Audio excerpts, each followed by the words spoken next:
Welcome back to Capitol Review. I'm Mark Hall. Changes to the Virginia Military Survivors Independence Program have many military families in the Commonwealth concerned and even panicking.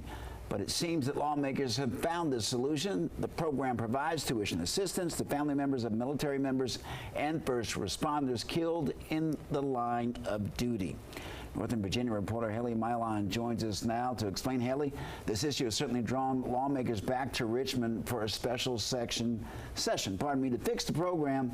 Tell us what's happened. Yeah, okay, Mark. So it's been kind of complicated. Families depend on this program because many times losing a service member in the family means they're losing the breadwinner who might have been the earner paying for college tuition. And this session, Virginia passed its biannual budget, and in the budget, changes were made to the program that require some families to first use financial aid, perhaps taking out loans, before being able to access the money that the program is intended to provide. All right, Hayley, so how did this happen?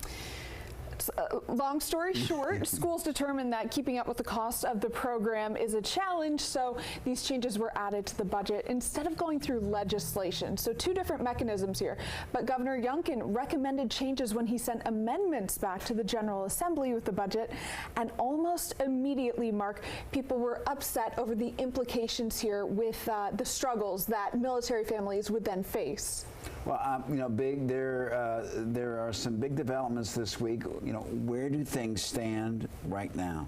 Yeah, it's been a real back and forth. It was a celebration almost when that budget did pass, but Senate Finance Chair Luis Lucas and House Appropriations Chairman Luke Torian announced an agreement on identical pieces of legislation for both chambers that would repeal the restrictions, restoring access to the program while also bolstering it with a bit of money. That always helps, right? With $90 million in taxpayer funds in addition to the $40 million that this budget includes. So is that finalized? Is this a done deal? We thought so a couple times, right? The Senate kind of went back and forth when the special session convened.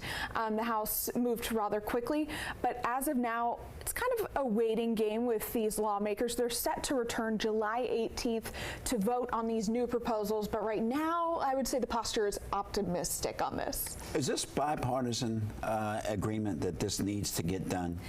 I get the sense from listening and reading to what lawmakers have had to say that this is kind of a big mistake. All of these lawmakers are going on record saying that these families need and deserve the support and need and deserve the Commonwealth behind them. It's a great program. I mean, imagine having college paid for if you don't have the breadwinner in your family, right? Who's going to come out and speak against that in terms of spending? I think that the big issue here that caught people by surprise, maybe you could argue it was a surprise, is just how much money that the program has wound up costing. Perhaps it's the timing of veterans, children becoming of age for college. So many of them are now accessing the program. Could be that. It could be that. But I would say it really just snuck up on these lawmakers. And again, we're not only talking about family members of military men and women who were killed, and also first responders who were killed in the line of duty, but also disabled. Right. And it's merited, given, they can't go out and earn a living, and it doesn't come out of their disability pay. All right, Hayley Milion, thank you very much. Thank you.